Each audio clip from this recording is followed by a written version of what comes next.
Good morning and welcome to another Wicked Review. I am the Wicked Truth and I am Vid. Today I'm extremely excited to review for you Codename God by Mani Bhaumik.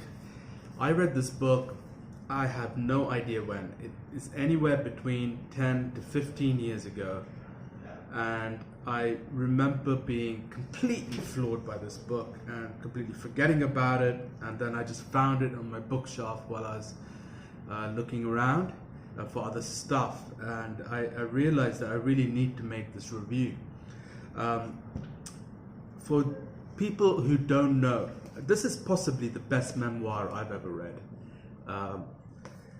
and I really strongly recommend any of you who are, who want to really see a really beautiful story about a guy who comes out of nowhere and makes it absolutely massive, and then after doing that moves on to a more spiritual path. Although I think his whole life is a spiritual path. This is a book for you. You probably won't find it in the bookstore, but I'm sure if you go on Amazon, it's just one click away. So I really do recommend it. What I'm going to do now is read for you a little bit from the book. And as I do that, I may be looking around and the video may chop up. I'll try and make it as smooth as possible when I edit the video, but that's possibly where we're going to go. I just reread maybe another 50 pages again, and I realized I really just need to reread this book. But, so many books to go, I don't know if I really have the time to reread it. So I'm just going to read little excerpts out of the book and give you a flavor for the book. Perhaps we'll start with the back. The split between man and maker has long been widening, and many acknowledge the wedge in science. Is God dead? Are religion and faith merely opiates of the masses?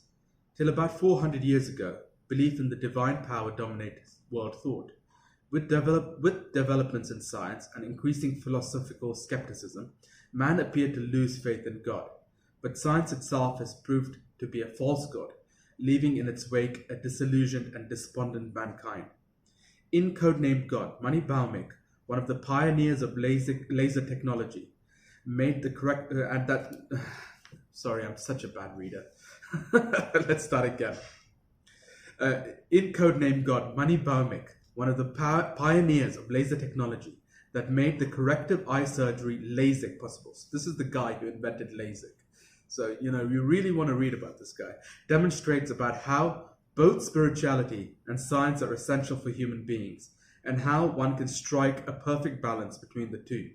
The author, who as a youngster lived in Mahatma Gandhi's camp, details his incredible rags to riches journey and his equally remarkable search for meaning in life, which makes for a motivational saga as he strives to achieve the golden mean between science and spirituality. Enriching, inspirational, Codename God provides a simple and easy to understand scientific approach to faith and God realization. I think the back actually didn't sell the book very well. Okay, so the book starts off, he has made it really huge.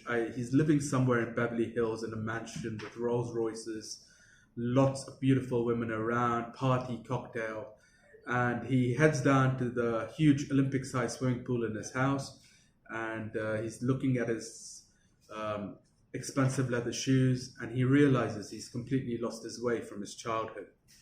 And the memoir starts back in his childhood.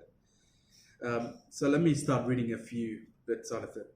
This memoir of my quest for a new kind of faith. It is a faith which mankind and matter entwine, yet is anchored in empirical percepts of science.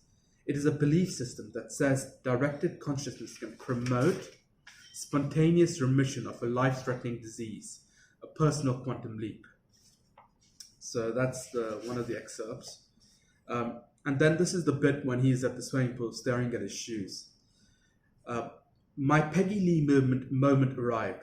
If such things can be pinpointed On a breezy night following yet another soiree at my Bel Air estate, limousines had departed, the caterers had packed up. I was alone beside the swimming pool. Faint sounds of other parties, far too many to attend them all, echoing deep in the leafy canyon. A place card rustled past my feet, nudged by the wind. I looked down and saw that it bore the name of a famous guest. I don't recall who it was, only that it subtly did not matter. Curiously, I found myself staring at my shoes, good Italian leather. They were barely worn, and they may not be worn again. After all, I had a closet full. But once upon a time, I had walked the rich rice fields of Bengal, India, barefoot, the smell and the texture of shoe leather as foreign to me as the foie gras. I didn't own my first pair of shoes until I was 16. In those days, though, my stomach ached from hunger, and my pulse throbbed with the anxiety of uncertain tomorrow. I never walked alone. All around me, in the damp, infested night, embedded in the very fabric of our perfumed darkness, there was the undeniable presence of a living web from which all things are born and continually unfold.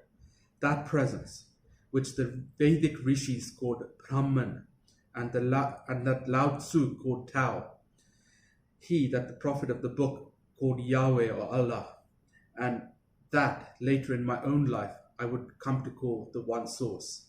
At once I knew the cause of my unhappiness. That presence was missing. So there's a picture of his mansion in Bel Air, and apparently he used to be quite a party animal. So I continue. I was not an overnight success. That jackpot my colleagues and I at North Corp Corporation hit in 1973 with the first conclusive demonstration of the excimer laser didn't come until I'd been in America for 14 years. I'd worked my way from a wide-eyed immigrant to a middle-class householder, and finally to a degree in financial autonomy and confidence that long last allowed me to step from the shadows of low self-esteem and social insecurity. So he starts off as a PhD in India, gets a scholarship, ends up finally at Xerox's electro-optical systems, and becomes a champion of what's called chelate liquid laser. From that, let's say he develops the excimer laser, which finally became the LASIK, which the LASIK surgery. I have friends who've done LASIK, and there's millions of people who've done LASIK. So this is the guy, who came up with it, and then he carries on. Yes, we were poor, often close to starvation, but so were most of our neighbors. I had been born to a place that seemed to vacuum all energy. A lolling, black-eyed resignation afflicted everyone I knew. Yet this was India, and even amidst the squalor, the aromatic bouquet of spirituality arose from the ground like the morning vapors. The omnipresence of God was a fact of life. We continue.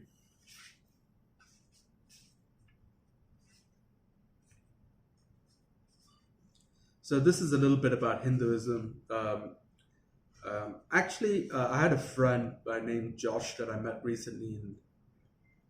Hello, how are you? Work visits.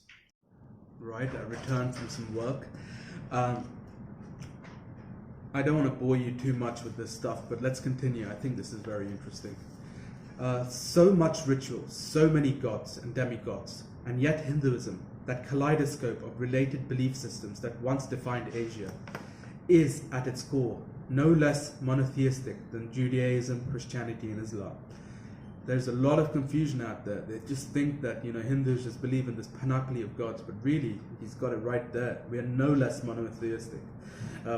Those who study the Vedas, the foundational teachings of Indian spirituality, know that all deities are but a manifestation of a single Godhead, Brahman, and that Brahman itself, like the fabric of the universe, undivided, unchanging, and all-pervasive. It is from India, and from the Vedas in particular, that the world's first notion of God is one. All separateness, including separateness of our own selves, simply disguises the underlying unity of things. Skip a little bit. The Vedic sense of Brahman as being more like is as being more like a ubiquitous force field than a persona of a distant, all-powerful cosmic ruler, is strikingly close to the Western theological concept of immanence. So he's comparing immanence with our Vedic idea of Brahman,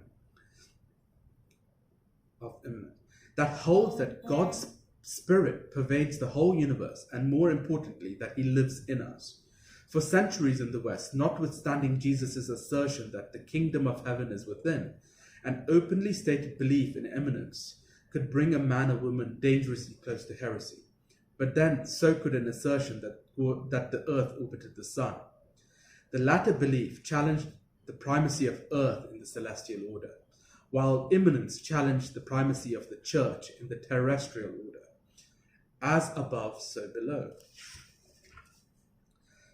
So then he continues about India.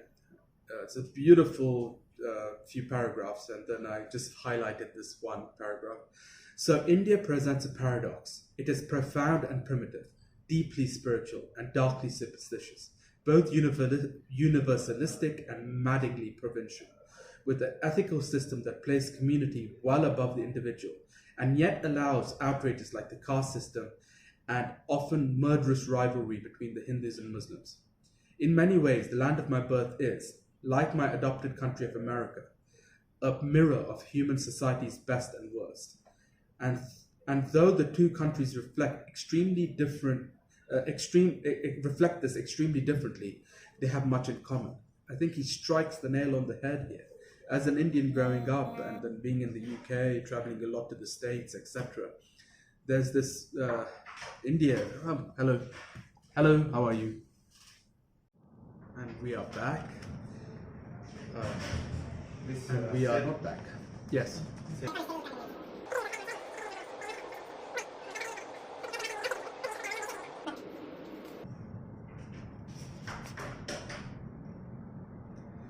Okay.